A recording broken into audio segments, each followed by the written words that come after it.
एक राइटर था अंग्रेज, रिचर्डसन, उसने एक बुक लिखी और बुक अब छपवानी थी, पैसे नहीं थे उसके पास। वो अपने इलाके का जो सबसे बड़ा नवाब था ना, उसके पास गया। उसने कहा कि ये देखें जी, मैंने एक बुक लिखी है, तो आप मेहरबानी फरमाएं इसको छपवा दें। हाँ, उसने कहा हाँ हाँ भाई, मैं देखी। उसने ऐसे करके थोड़ा, उसने कहा बहुत अच्छी बुक है, देखते हैं इसके ऊपर ज़रा कुछ गौर करते हैं, वो खाना खिलाओ, चाय पिलाओ इनको, ये करो वो करो। और उसके बाद कहा अच्छा चले फिर हम किस वक्त दोबारा बैठेंगे, फिर बात करेंगे इसके ऊपर। बहरहाल उसने ना वो जैसे ट्रक की बत्ती के पीछे लगाते हैं ना, ऐसे कुछ अर्सा लगा ही रखा और इनकार भी नहीं किया और इकरार भी नहीं किया। अब ये जलालत, बड़ी जलालत होती है कि एक बंदे को उम्मीद दे के आप कहें कि जी, वो बहरहाल उसकी बुक छप गई एक दौर में, और वो बुक दुनिया में उसका एक रिकॉर्ड बना। और वो बुक थी दुनिया की सबसे पहले डिक्शनरी। अच्छा, दुनिया की सबसे पहली जो डिक्शनरी थी ना जी, वो रिचर्डसन ने लिखी थी। और वो किताब छपाने के लिए अब वो कहते हैं ना कि घंटों के हिसाब से उसको पैसे मिल रहे थे, इतनी वो बुक सेल हुई। तो अब वो गरीब नहीं रहा, अमीर बन गया हुआ था। तो फिर वो उस नवाब ने कहा कि जी ये हमारे इलाके के हैं, बड़े अच्छे हैं, ये है वो है। तो ख़त उसने अखबार में छपाया। तो रिचर्डसन ने फिर उसको जवाब दिया कि मैं अब वो वाला रिचर्डसन नहीं हूँ जो तुम्हारी दर दौलत पे आके बैठा रहता था। अब मैं आपको बताता हूँ कि इसने इनकार किया था मुझे कि मैंने पैसे नहीं देने इस किताब के लिए। तो एक्सपोज हो गए बंदे कि नेक नामी का शोहरा भी रखने की कोशिश करते हैं और काम भी नहीं करते हैं। तो जो लोग, एक तो पहली बात ये है कि एक छोटा सा और आपको वाक़या बताऊँ। यहाँ एक जगह सुमनाबाद, इशारा खुला, गाड़ी चली, मेरे वालिद मोहतरम सरकार वैसा बैठे हुए थे, एक ड्राइवर थे साथ में, मैं पीछे बैठा हुआ था। वो गाड़ी आगे चली तो एक बंदे ने ऐसे लिफ्ट का इशारा किया ना, तो सरकार वैसा अपना ऐसे आंखें बंद करके बैठे हुए थे। तो वो ड्राइवर ने गाड़ी थोड़ी सी आहिस्ता की, लेकिन फिर चला दी गाड़ी। तो आपने ने एकदम से आंखें खोली, कहा कि ये तुमने क्या किया है? उन्होंने कहा जी हुजूर मैंने क्या किया है? उन्होंने कहा तुमने एक शख्स के दिल में उम्मीद पैदा करके तुमने उसकी उम्मीद तोड़ी है। कितना गलत काम किया तुमने। तुमने आहिस्ता की गाड़ी कि शायद हम लिफ्ट दे रहे हैं, हाँ। और तुमने चला दी कि हम लिफ्ट नहीं दे रहे। तो हाँ। तुमने उसको उम्मीद दे के तोड़ी है। चलो वापस। गाड़ी मुड़वाई, उसके पास आए, उसको गाड़ी में बिठाए, जहाँ जाना चाहता था वहाँ छोड़ के आए। अच्छा, ये तो बड़े ज़र्फ की बात है ना कि आपको इतला हो जाए। लेकिन कुछ लोगों के अंदर ये जो एक बीमारी है ना, ये मैं इसको बीमारी कहता हूँ, कंजूसी जो है ना, ये बड़ी सख्त बीमारी है। और मौला अली अलैहिस्सलाम ने 3 लोगों से कहा हुआ है कि आपने इनसे मशवरा भी नहीं करना। कंजूस लोग, उसमें पहले नंबर पे कंजूस लोग, डरपोक लोग, बुज़दिल लोग जिसको कहते हैं, और झूठे लोग। ये 3 लोगों से आपने अपना ज़िंदगी का कोई मशवरा भी नहीं करना। झूठा आपको कभी सीधे रास्ते पे चलने नहीं देगा। बुज़दिल हमेशा आपको कमज़ोर करेगा, आपके ख्यालात कमज़ोर है, डराएगा। फ्रंट लाइन कभी खड़े नहीं हो सकते। और जो कंजूस है वो आपको बखील करेगा, आपको सखावत से दूर करेगा, यानी कि आपको अल्लाह से दूर करेगा एक किस्म का। तो ये इन 3 लोगों से, और सरकार वैसा ने कहा है कि जो कंजूस हो उसके घर जाके खाना भी ना खाओ, उससे दोस्ती भी ना रखो। बुला ले कंजूस खाने पे तो उसके घर खाना भी नहीं खाना, क्योंकि वो आपके अंदर कंजूसी, वो खाना भी कंजूसी पैदा करेगा। सोबत का असर पड़ता है।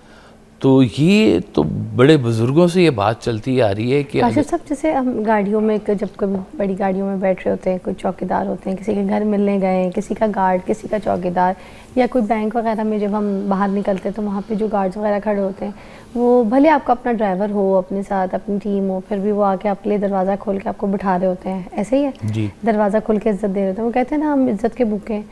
वो भी तो हमें इज़्ज़त देते हैं, हम उनको कभी टिप तो नहीं देते, हम कभी उनका ख्याल तो नहीं करते, कभी हम घर से निकलने से पहले ये तो नहीं सोचते कि हमारी गाड़ी में खुला होना चाहिए, हम थोड़ा खुला रख लें।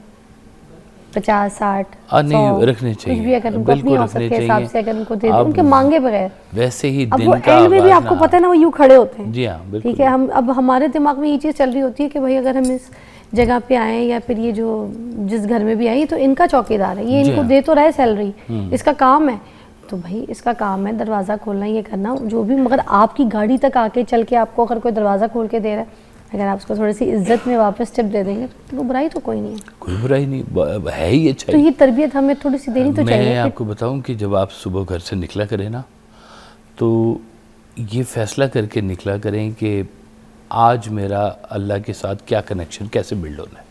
मगर हम तो ये बैलेंस कर रहे होते हैं ना, हम तो सिर्फ ये देख रहे होते हैं कि ये तो कमाता है, इसकी तो नौकरी लगी हुई है, इसको देने की क्या जरूरत अच्छा है? एक और बात, हम ये क्यों, अल्लाह ने कभी अगर ये कभी देख लिया आपके कि हमें सब कुछ इशारे है। पे गाड़ी खड़ी हो और कोई आके पैसे के लिए नॉक करे, हाँ, तो अक्सर लोग उसे देख के कहते हैं क्या हट्टा कट्टा है, तुम घर में काम नहीं मिलते तुम लोगों को, तुम उधर नहीं जा सकते, तो फलां नहीं कर सकते, और देखें जी इसको पैसे दिए तो ये तो खा जाएगा या ये नशा कर लेगा, तो इसको तो हमने पैसे नहीं देने। हम क्यों जज करते हैं?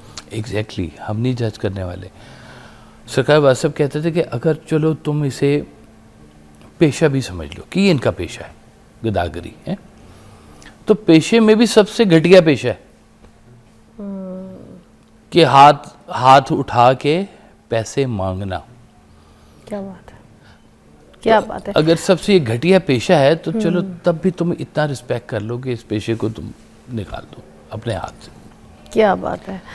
काशिफ साहब एक ब्रेक लेंगे, ब्रेक के बाद वापस आएंगे, मगर आज ये भी बात समझ लें कि अब अगर हमें कोई बाहर अगर कोई इज्जत देता है, किसी का भी चौकीदार, किसी का भी सर्वेंट, किसी का भी स्टाफ, अब उसके हाथ में कुछ रख कर आ जाए, उसको वापस इज्जत दें, अल्लाह के दरबार तो कबूल होगी होगी, दिया करें, देने से कम नहीं होता, बढ़ता है। ब्रेक लीजिएगा।